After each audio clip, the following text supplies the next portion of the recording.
points when results of exams come out, and particularly when one looks at the matric results, which is always a major issue, a major event when these results are announced. And we're joined this morning by Professor Martin Gustafsson, education economist at Stellenbosch University. Professor Martin, good morning to you, sir. Welcome to the show. Good morning, Inayet, and good morning to your listeners. Right, Prof, let's talk about results. And when results come out, it becomes a major talking point, a major subject of debate. And particularly when we talk about the nature and the quality of education in the country. And that is why, I found this article talking about the debates around South Africa's school exam results that need a richer flow of data, which you have authored. Just take us through some of the key issues that you highlight in this article, Prof.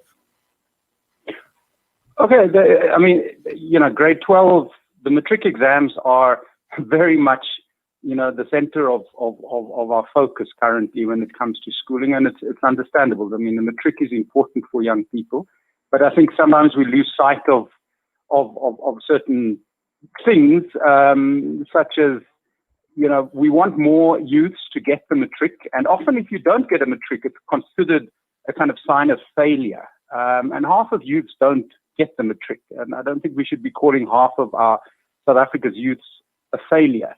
I think it's useful to keep in mind that it's actually quite normal for a middle-income developing country like South Africa to only have about 55% of youths complete 12 years of schooling successfully. This is not abnormal for us. So, we shouldn't kick ourselves too hard for that. I think what we do need to try and do, obviously we must get people, more youths to get matrics, and that number is going up. And I think it's going up at the kind of speed one would expect. I've looked at Malaysia's trend, for example, and it took them, 20 years to get to kind of where we would like to be very soon. And I don't think we're going to be there very soon. So, in the meantime, we need to, I think, provide other opportunities. For example, I think the government's medium to strategic framework focuses quite strongly on introducing a grade 9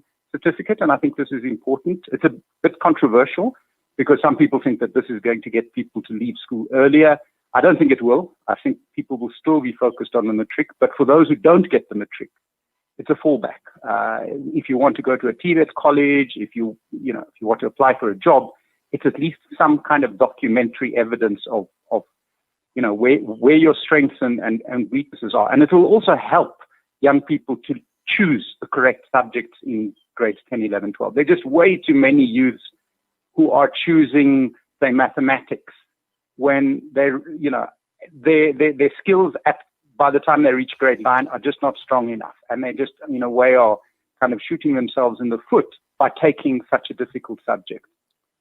Now, also, Professor Martin, when one looks at 2020 and we know when these examination results are going to be released, it's going to be prompting a lot more discussion, a lot more debate, and also coming through at a time when we've been under lockdown conditions, we've been in the middle of a pandemic, and also with regard to school closures. So this debate this time around, when one looks at the nature of the debate, I suppose a lot is going to be focused on what impact the pandemic has had on the matrics and their results. Absolutely. But I think, one shouldn't panic too much. One needs to remember that schooling, what you get in the matric is the outcome of at least 12 years of schooling. So, disruptions in grade 12 certainly will affect learners when they write the exams. I mean, both educationally and just psychologically, it's been a very, very stressful academic year. But, I don't think that, universities are going to see substandard engineering students or something like that. I think what we will need almost certainly, and other countries have done this, is we're going to need an exceptional mark adjustment to deal with the disruptions. Now, that doesn't mean that you're lowering quality or anything. It just means that, if last year there were 50,000 youths who were ready for a particular engineering program. This year, we must have more or less the same number. We can't have the marks changing to such an extent that there's now only 10,000 who are available. The skills don't change so suddenly. And I think for that, we need a mark adjustment, quite a large mark adjustment this year. But I mean, Umalusi will have to, judge the outcomes of the exams and take the necessary action. I think if there's a concern, it's not so much what happens to this grade 12 group, but younger learners who are being disrupted at a far more critical point in their educational trajectory. So I'm talking about lower primary. If you don't get reading and numeracy skills right, and if there's too many disruptions, that can actually have an effect throughout child's schooling. And so I think we really need to focus very, very strongly on remedying the situation at the primary level right now. I think, Professor, one of the problems is it does appear, and perhaps you can correct me if I'm wrong, is when we analyze education, when one looks at education results, there seems to be a lot of more focus right towards the end, and that is at grade 12 or at matric level. And, not looking, as you mentioned, at the foundation phases, at the earlier levels. And there doesn't seem to be, or perhaps there is, in-depth research that is being conducted in terms of what is impacting the end result when a learner writes his matric or his or her matric exams.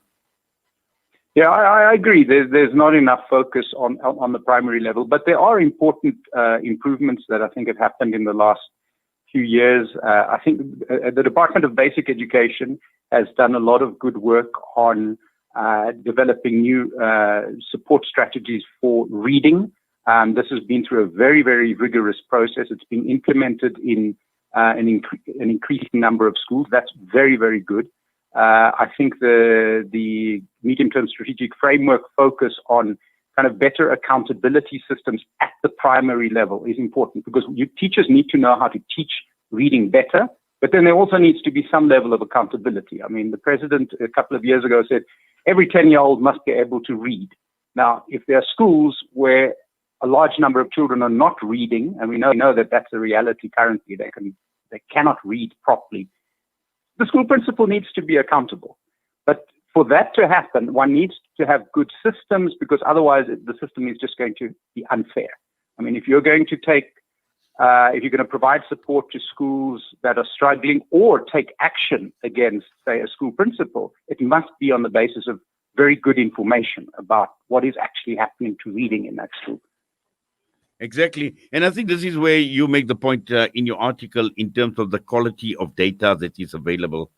Because what you are saying is without good data at any level, it is virtually impossible for authorities and communities to hold principals accountable. Yes. And we've had a bumpy ride here in South Africa. You probably know about the annual national assessments, which was this enormous program between 2011 and 2015.